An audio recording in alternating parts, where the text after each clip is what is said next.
Introduction to G sweet. তো জি sweet বা Google sweet এটা আসলে কি জিনিস? এই গুগল সুইট বা জি সুইট এটা বর্তমানে হচ্ছে গুগল ওয়ার্কস্পেস নামে পরিচিত। এটা আসলে আমাদের প্রোডাক্টিভিটি, তারপরে হচ্ছে আমাদের অর্গানাইজেশনাল যে কাজগুলো থাকে, তারপরে হচ্ছে কমিউনিকেশন, দেন হচ্ছে আমাদের একজনের সাথে কোলাবোরেশন করাটাকে খুবই ইজি করে দেয় এই জি সুইটটা। এখন জি সুইট বা গুগল ওয়ার্কস্পেস এটার হচ্ছে দুইটা টাইপ আছে। একটা হচ্ছে পার্সোনাল ইউজের জন্য, আর একটা হচ্ছে প্রফেশনাল ইউজের জন্য। পার্সোনাল ইউজের জন্য যেটা, সেটা হচ্ছে ফ্রি এক এক্সটেন্ড পর্যন্ত, সেটারও লিমিটেশন আছে। আর প্রফেশনাল ইউজের জন্য সেটা হচ্ছে পেইড। এখন পার্সোনাল আর প্রফেশনালের মধ্যে তফাৎটা কোন জায়গায়? এখন যেটা আমরা পার্সোনালের জন্য ইউজ করি সেটার মধ্যে যেহেতু এটা একটা ক্লাউড বেস আর কি মানে আমাদের সিস্টেম বা টুলস, তো এগুলোর মধ্যে একটা লিমিট আছে। হাইস্ট হচ্ছে 15 জিবি। এরপরে যদি আমরা এর বেশি ইউজ করতে চাই তখন আমাদের আর কি পেইড আর কি ইউজ করতে হবে। কিন্তু প্রফেশনালের মধ্যে যেহেতু আমরা আগে থেকেই পেইড আর কি নিতেছি, এটার মধ্যে আমাদের অনেকগুলো সার্ভিস এক্সট্রা পাবো, আর হচ্ছে স্টোরেজও বেশি পাবো। যেমন সার্ভিসের মধ্যে ধরেন আমরা একটা পার্সোনাল জিমেল খুলতেছি আর একটা প্রফেশনাল জিমেল খুলতেছি। পার্সোনাল যে জিমেলটা হবে, পার্সোনাল জিমেলের মধ্যে ধরেন আমি এদিকে লিখতেছি gsuite@gmail.com। এখন আমাকে জিমেল কি বলতেছে যে এই নামটা আগে থেকে কেউ নিয়ে নিছে, তুমি কেন নিতে পারবে না। তখন আমার দিতে হইতাছে gsuite1234@gmail.com। তো এইভাবে একটা আমাদের সঠিক নাম না পাওয়ার একটা ভেজাল আছে। কিন্তু এই জায়গায় যদি আমি হচ্ছে এই যে জিমেলের যে ডোমেনটা এটা ইউজ না করে আমি আমার প্রফেশনাল ইউজেসের ক্ষেত্রে আমার পার্সোনাল যে বিজনেস বা কোম্পানির ডোমেন ইউজ করতে চাই, সেটা পারবো হচ্ছে প্রফেশনাল অ্যাকাউন্টের ক্ষেত্রে। যেমন ধরেন আমার নাম বললাম @আমার কোম্পানি নাম দেন gmail.com। এটা হচ্ছে একটা ফিচার। দেন হচ্ছে গুগল ড্রাইভ থাকে আমাদের এই জি সুইটে। এই গুগল ড্রাইভটা কি করে? গুগল ড্রাইভ একটি ক্লাউড বেসড আর কি স্টোরেজ। তো এটা হচ্ছে আপনাদের যে কোনো ধরনের ফাইল, ফোল্ডার, ডকুমেন্টস, দেন হচ্ছে ভিডিওস, ইমেজেস, এগুলো হচ্ছে স্টোর করতে সাহায্য করে। এই গুগল ড্রাইভের ভিতরে যদি আমরা এগুলো স্টোর করে রাখি, তো আমাদের এগুলো অ্যাক্সেস করা খুবই ইজি হয়ে যায়। আমরা যে কোনো লোকেশনে থেকে যে কোনো টাইমে আর কি অ্যাক্সেস করতে থাকবো, যদি আমাদের ফোনে বা হচ্ছে কোনো ডিভাইসে আর কি ইন্টারনেট কানেক্টেড থাকে।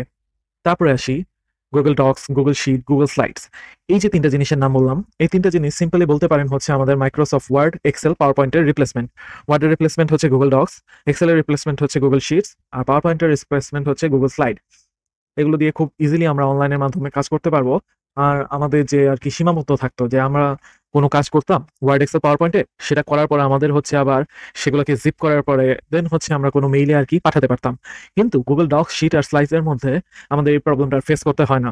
আমরা চাইলেই হচ্ছে ইজিলি একজনকে একাধিক মানুষকে, একজন বললে ভুল হয়ে যাবে, একাধিক বা একজন বা হচ্ছে আপনার 10 জন, আপনার যতজনকে ইচ্ছা আপনি অ্যাক্সেস দিতে পারবেন আপনার সেই ডক, শিট আর স্লাইডসের।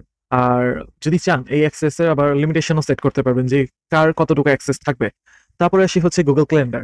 তো গুগল ক্যালেন্ডারটা আমাদের এত বেশি কাজে লাগবে না এই কোর্সে। গুগল ক্যালেন্ডারটা তাও আমি এক্সপ্লেন করে দিতেছি। যেমন ধরেন আপনি গুগল ক্যালেন্ডার ইউজ করতেছেন। এখন এটা আপনি যদি প্রফেশনাল লাইফের ক্ষেত্রে ইউজ করেন, মনে করেন আপনি একটা কোম্পানির বস।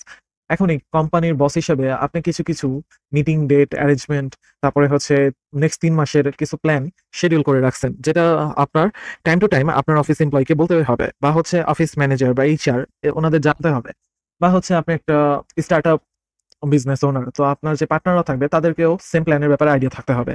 তো আপনারা সবাই আলাদা আলাদা প্ল্যান হ্যান্ডেল করতেছেন। এখন এই দিনগুলোর প্ল্যান যদি আমরা গুগল ক্যালেন্ডারে নোট করে রাখি আর সাথে হচ্ছে কোলাবোরেশন করি আমরা এই 3-4 জন মিলে, তখন হচ্ছে আমরা নিজেদের কোন কোন মিটিং গুলো আছে, কি কি রিমাইন্ডার হবে, কোন টাইমে আমাদের কোন মিটিং গুলো সেট হচ্ছিল, খুব ইজিলি জানতে পারবো। তখন আমাদের আর কমিউনিকেট করারও দরকার নেই, কারণ আমাদের এই নোটস গুলোর কারণে কমিউনিকেট হয়ে যাইতেছে। দেন হচ্ছে গুগল মিট। গুগল মিট বলতে পারেন যে আমরা জুম ইউজ করছি অনেকজনে, জুমেরই আরেকটা ভার্সন বলতে পারেন গুগল মিটকে। এটার ভিতরে হচ্ছে আমরা ভিডিও কনফারেন্স করে থাকি। ধরেন ভার্চুয়াল মিটিং বা হচ্ছে একটা ক্লাস হচ্ছে, সেই ক্লাসটা আর কি অনলাইনে হবে, তো ভিডিও কলের মাধ্যমে আর কি এই গুগল মিটটা আর কি ইউজ হয়। এটার একটা ফ্রি যদি ইউজ করতে চান, এটার একটা লিমিটেশন থাকে 45 মিনিটস আর 1 আওয়ারের মতন আর কি লিমিট থাকে গুগল মিটে। তো গুগল মিট আমরা এই কারণে ইউজ করি। দেন হচ্ছে গুগল চ্যাট। গুগল চ্যাট মনে করতে পারেন গুগলের একটা নিজস্ব চ্যাটিং প্ল্যাটফর্ম। এটার মধ্যে আমরা মানুষের সাথে আমাদের প্রজেক্টের ব্যাপারে একটা রুম ক্রিয়েট করে কথা বলতে পারি, ফাইল শেয়ার করতে পারি, কনভারসেশন ক্রিয়েট করতে পারি। দেন আসি আমাদের গুগল কন্ট্যাক্টস। গুগল কন্ট্যাক্টসটা আমরা কম বেশি সবাই ইউজ করছি। আমরা যখন আমাদের ফোনে কোনো কন্ট্যাক্ট সেভ করি, সেভ করার টাইমে আমাদের কিছু কিছু অপশন বলে save two SIM, save two phone, or save two Google. তো আমরা হচ্ছে অনেকেই সেভ টু সিম বা ফোন ইউজ করি, আর যারা হচ্ছে গুগল ইউজ করে অভ্যস্ত তারা ম্যাক্সিমাম মানুষই হচ্ছে গুগল কন্ট্যাক্টসে সেভ করে, কারণ এটার মধ্যে হচ্ছে আনলিমিটেড কন্ট্যাক্টস আমরা সেভ করতে পারি। প্লাস আমাদের যদি ফোন চুরি হয়ে যায় বা ফোন নষ্ট হয়ে যায়, যে নাম্বারগুলো আমাদের ফোনে সেভ করা থাকতো সেটা তো চলে যাবে, সিমের গুলো না হয় আমরা পাইলাম। আর অনেক সময় সিম চুরি হলে সেই নাম্বারও পাওয়া যায় না। যদি গুগল কন্ট্যাক্টসে সেভ থাকে, আমাদের হচ্ছে খুব ইজিলি যে কোনো মোবাইলে আমাদের জিমেল কানেক্ট করার পর আমরা খুব ইজিলি সেই কন্ট্যাক্টগুলোকে অ্যাক্সেস করতে পারবো। দেন হচ্ছে গুগল কিপ। গুগল কিপটা বলতে পারেন আমরা মোবাইলে নোটস ইউজ করছি, দেন পিসিতে নোটপ্যাড ইউজ করছি। তো এটারই একটা অনলাইন ভার্সন বলতে পারেন, যেখানে হচ্ছে আমাদের প্রিমেড কতগুলো থিম থাকে, ডিজাইন করা থাকে। যেমন বলতে পারেন টু ডু লিস্ট বা হচ্ছে আমাদের উইশ লিস্ট, এগুলো হচ্ছে আমরা ক্রিয়েট করে রাখতে পারি, বা ডেইলি ওয়ার্ক লাইফের নোটগুলো আমরা এখানে ক্রিয়েট করতে পারি। আর এই নোটগুলো চাইলে হচ্ছে আমরা আরেকজনের সাথে শেয়ারও করতে পারি খুব ইজিলি। দেন হচ্ছে গুগল সাইট। গুগল সাইটের মধ্যে হচ্ছে আমাদের জেনারেল আর কি ওয়েবসাইট বেসড আর কি, আমরা যদি কোনো প্রজেক্ট স্পেসিফিক পেজ রিলেটেড কোনো কথাবার্তা বলি বা প্রজেক্ট রিলেটেড, আমরা আমাদের টিমের সাথে আর কি ইনফরমেশন শেয়ার করতে পারি। দেন হচ্ছে আমাদের গুগল হ্যাংআউটস। গুগল হ্যাংআউটস বলতে পারেন গুগল মিট আর গুগল চ্যাটের আর কি একটা মিক্সচার, যেটার মধ্যে হচ্ছে আমরা অডিও কল, ভিডিও কল আর হচ্ছে টেক্সট মেসেজের মাধ্যমে কনভারসেশন করতে পারি, বলতে পারেন হোয়াটসঅ্যাপ মেসেঞ্জার টাইপই অনেকটা। এখন আমরা আমাদের এই কোর্সটার ভিতরে আরেকটা জিনিস শিখবো, যেটা হচ্ছে জি সুইটে টেকনিক্যালি আসে না, বাট হচ্ছে সেটাও অনেক ইম্পর্টেন্ট, তাই হচ্ছে আমরা জি সুইটের সাথেই ওটা শিখে নিব।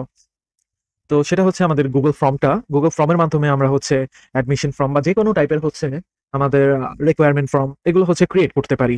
দেন হচ্ছে আমাদের গুগল মাই বিজনেস অ্যাকাউন্ট। তো গুগল বিজনেস অ্যাকাউন্টের ক্ষেত্রে যদি আমি বলতে চাই গুগল বিজনেস অ্যাকাউন্টটা কি, আমরা যে কোনো টাইপের ধরেন আপনার একটা শপ আছে, এখন হচ্ছে আমরা অনেক সময় গুগল ম্যাপে ঢুকলে একটা শপের ব্যাপারে সার্চ করলে, বা ধরেন হচ্ছে আমি বলতেছি ডিজিটাল মার্কেটিং এজেন্সি, এখন এজেন্সি ফিজিক্যাল এজেন্সি অনেকগুলো হতে পারে, কিছু কিছু এজেন্সি অনলাইন হতে পারে। তো গুগল ম্যাপে অবভিয়াসলি ফিজিক্যাল এজেন্সিগুলো আসবে, তো যেগুলো ফিজিক্যাল এগুলোর একটা নির্দিষ্ট লোকেশনে সেট হবে। তো এই যে লোকেশনটাই সেট হইতেছে, ওই অফিসটা কি কি বার খোলা থাকে, কয়টা থেকে কয়টা খোলা থাকে, সেটা লোকেশনটা কি, সেটা কন্ট্যাক্ট নাম্বার কি, বা সেই অফিসের মেল অ্যাড্রেস কি, আমরা কিভাবে আর কি তার সাথে কন্ট্যাক্ট করতে পারবো, বা তার রিভিউ রেটিং কি, এগুলো হচ্ছে আমরা গুগল বিজনেস অ্যাকাউন্টের মাধ্যমে যদি আমরা একটা অ্যাকাউন্ট ক্রিয়েট করে রাখি আমাদের বিজনেস রিলেটেড, তো আমাদের জন্য খুবই ইজি হয় কাস্টমারদের কাছে পৌঁছানো, আর কাস্টমারদেরও আমাদের কাছে আসাটা খুব ইজি হয়ে যায়। তো এগুলোই হচ্ছে আমরা জি সুইটের মাধ্যমে শিখবো। তো আরেকবার একটু লাস্টে ওভারভিউ করে নিই আমরা কি কি শিখবো। আমরা হচ্ছে গুগল, আমরা তো জিমেলের ব্যাপারে জানি, আমাদের জি সুইট করার জন্য অবশ্যই একটা জিমেল অ্যাকাউন্ট থাকতে হবে। তো গুগল ড্রাইভের ব্যাপারে জানবো, যে কিভাবে ফাইল আপলোড করতে হয় বা ফোল্ডার আপলোড করতে হয়। দেন হচ্ছে গুগল ডক্সের ব্যাপারে জানবো, শিটসের ব্যাপারে জানবো, এন্ড স্লাইসের ব্যাপারে জানবো। দেন আমরা হচ্ছে গুগল ফর্মের ব্যাপারে জানবো, আর হচ্ছে আমাদের গুগল বিজনেস মাই বিজনেস অ্যাকাউন্টের ব্যাপারে জানবো। তো এটাই আপনাদের হচ্ছে জি সুইটের ইন্ট্রোডাকশন ক্লাস ছিল। আশা করি সব বুঝতে পারছেন। দেন নেক্সট ক্লাসে হচ্ছে আমরা গুগল ডক্স আসলে কি কিভাবে হচ্ছে ইউজ করতে পারি সেটা দেখবো। ধন্যবাদ।